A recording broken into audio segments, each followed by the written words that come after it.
It's happening. No longer are we content with virtual meetings. Some of us, we just want to meet in person. But what about those who shouldn't be around groups? What about those who don't feel it's time to meet in person yet? Or what about those that it's just not geographically feasible to meet in person? Well, that's where hybrid meetings come in. And in this video, I'm going to talk about that. So stay tuned.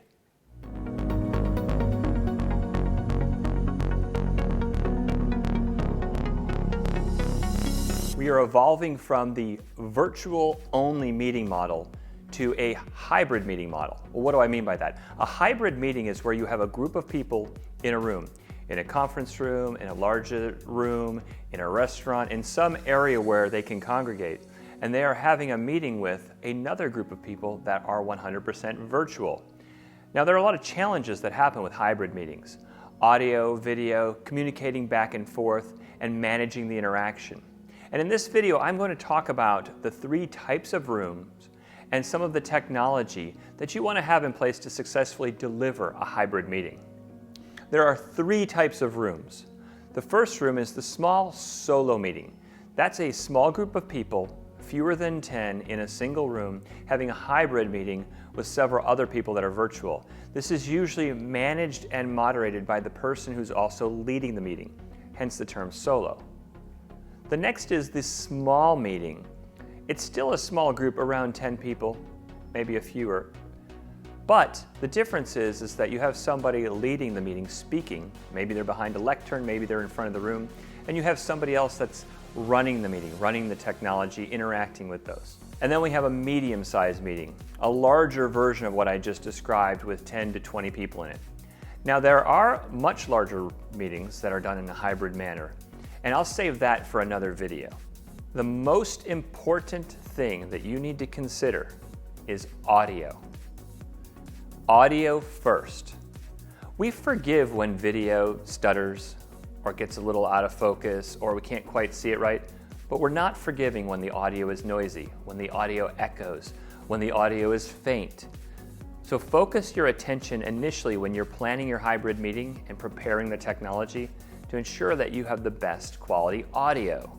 The second thing to consider is location consistency.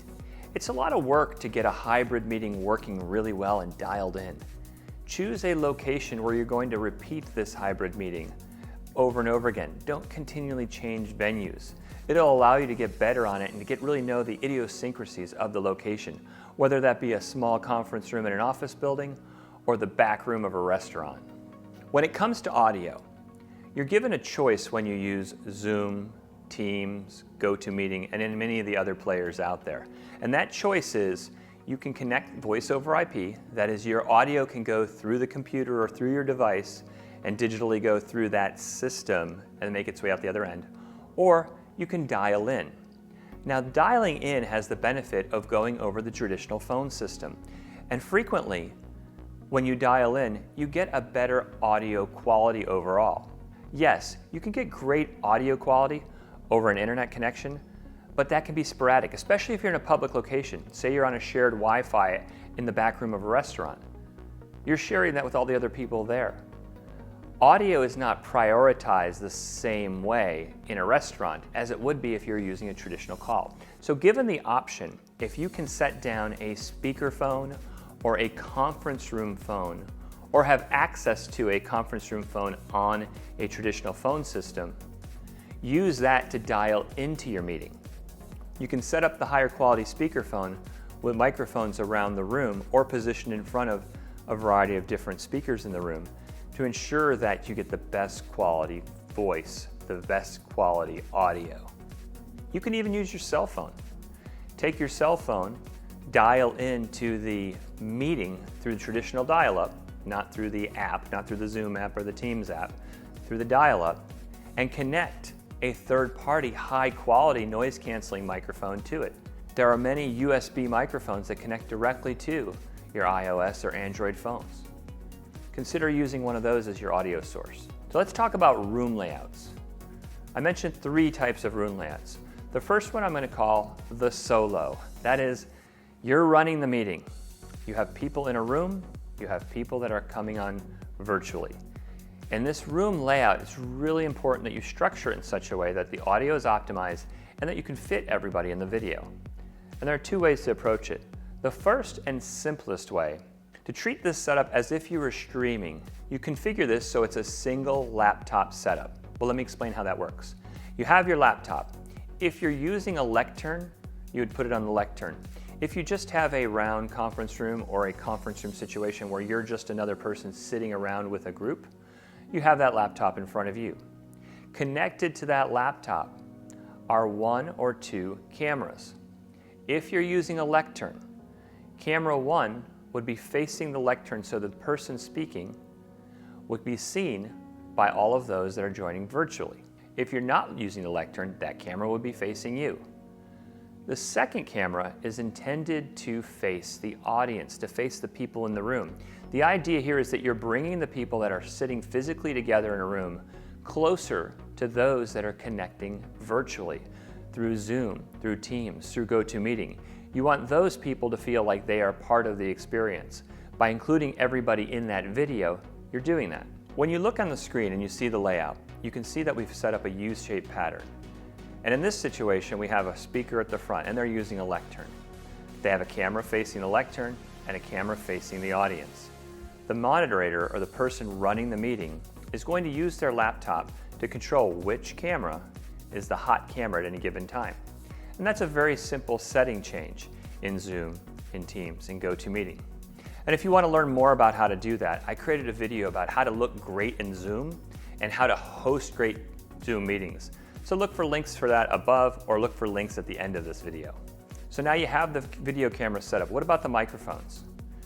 You need to be able to hear everybody in the room. Now this is a small solo setup. So what we want to do is have everything tie into our laptop. You're going to configure in the center of the room an omnidirectional microphone. The simplest way to do it is to buy a USB omnidirectional mic. And you can find these anywhere. Here are a few examples that you can view. AKG makes one, Yeti makes a whole bunch of them. There are many brands out there. Look for a high quality USB omnidirectional mic that you can connect to your laptop and you can put in the center of the table. If you're at a conference room table, that's very simple. If you set up a U-shaped pattern, you may have a table in the center. But this will capture the audio for everybody. If you have a lectern set up, you may have a secondary microphone. Now the way this is accomplished easiest is to use a webcam as the video camera pointing to the lectern. Most webcams have a directional microphone built in. That means it will just catch the audio of the person speaking. As the moderator and the manager of this meeting, in a solo situation, you can flip between the lectern camera and the group camera. You can flip between the lectern audio and the group audio, all managed, all self-contained in a single device. Now there are situations where, as the group gets larger, 10 people, that you want to see the group and you want to see somebody at the lectern. In these situations, you would use 2 cameras. Now 2 cameras do not necessarily mean dedicated cameras. That just can be a cell phone connected over LTE to the network. It does 2 things. One, this connection sees everybody in the group.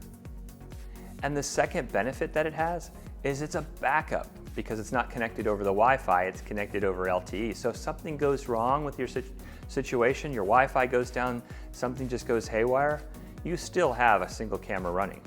Now I do run that secondary camera, which is typically just your iPhone. I do run that camera muted so that no audio is coming through it. And I also turn the volume all the way down so no audio is coming out of it. We certainly don't want that distraction. But when you look at your screen, you're going to see a setup here. We've set up the U-shape.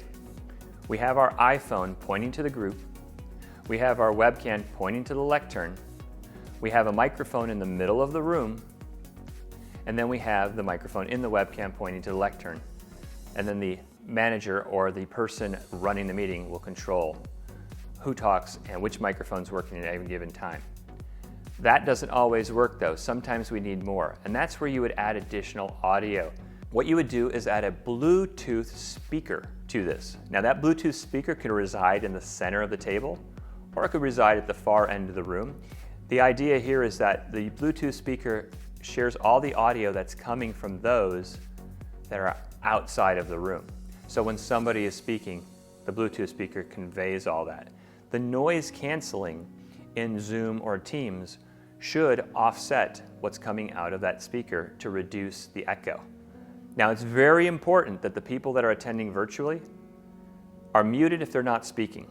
When you are doing a hybrid, you get a significant amount of feedback if the people that are remote are unmuted, because you are already connected, creating a fairly complicated auditory situation within the room. Adding to that another person's speaker echoing back will create a real issue. So make sure that the people that are on the virtual side of this are well trained to mute their microphones when they're not speaking. Another training tip, when you're doing something like this, you have to remind people that they need to speak to the microphone. In each of these situations, you are going to want to have some form of screen, some video projected on the wall. If you go to a restaurant and have a back room, or you're in a conference room, usually there is a flat panel TV on the wall. And you can connect to that with an HDMI cable off of the main computer that's running the meeting. And on that, you can share the grid or gallery view of all the people that are attending virtually, or you can put it in speaker mode or presenter mode so that the person speaking in the virtual gallery shows up as full screen. This way, everyone in the room sees the person on the wall. Well, the challenge is that when somebody in the room is speaking, they shouldn't be speaking towards the wall where the video is. They need to speak towards where the microphone is. So when you're setting up the meeting and you're teaching your group how to work in a hybrid meeting situation, remind them that even though there is a video projection of somebody on the wall, when interacting with them, you'll have to face the microphone to catch your voice the very best. However, there is a way to offset this, and this gets to the medium room situation. When you're in a medium room, you really have to pay attention to the audio. Remember, audio first. And the way this is handled is you can still use the same technology stack you're using for solo and small, but you're going to change your audio capture. And the best way to handle this is to start with a USB microphone that can be daisy trained with multiple desktop microphones. So imagine this situation. You can look on the screen to see it. You have a main microphone at the front, and then connected to that with a 3.5 millimeter audio cable goes to another microphone, to another microphone. You connect 5 microphones around the room this way. What happens here is you've created a single system with 5 microphones in it that capture the whole room. And the great thing about doing it this way is it's perceived by the computer as a single microphone, and again, allows the noise canceling features of your software to handle any issues with feedback and so forth. When you move to the medium-sized room, you'll still have the U structure, but you're going to have more people and you're going to have more microphones, and you might consider adding an additional camera. You might have 2 phones pointing to the group. In that case, you would have a camera pointing to the lectern and 2 cameras pointing to the room, all of which that you can switch between, or better, have them each dedicated so that at any given time, the people that are remote or virtual can get a better look at different sides of the room. Communication can be challenging with a hybrid meeting, especially if you're a solo and you're running the meeting. In a virtual meeting where everybody's 100% virtual, we have the benefit of chat along the side of our screen. But when you're running the meeting, you might be at the lectern, you might be speaking. Assign somebody in the room, in the physical room for the hybrid meeting, to be the moderator of chat. And let everybody know so that you don't get direct chat sent to you when you potentially can't even see them. Managing the chat communication between the virtual world and the on-premise world and tying it all together ensures that there's the tight communication between all the people involved. It also helps mitigate any issues.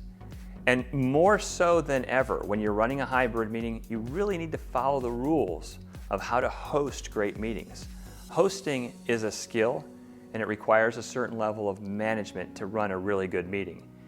Add to it the hybrid component where there are people that are physically together and another group virtual, and it adds more complexity.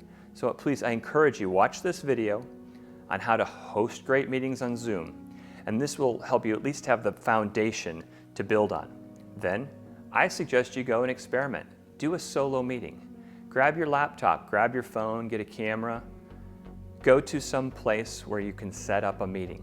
Get a couple of people with you, have some coffee, and then connect to people on your team or in your club or your organization, and just have a conversation. Have a brief meeting to talk about how to set up a hybrid meeting. I think what you'll find is as you go through the effort of setting up, you're going to find the quirks in the room, the oddities with the Wi-Fi, the strange echoes that get heard, the dead spots where things are really quiet. All these things are going to come out when you test it.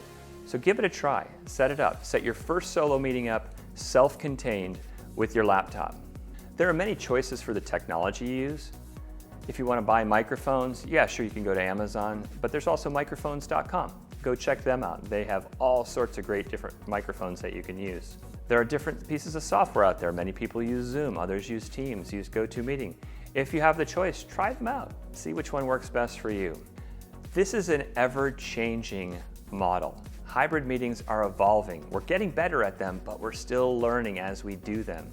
I encourage you, if you're doing something differently or you have a great tip, please, in the comments, let us know what you're doing. We can all benefit from your experience. If you like this video, give a like. If you want to see more like it, give a subscribe and hit the bell. I appreciate your time today. I look forward to seeing you in the next video.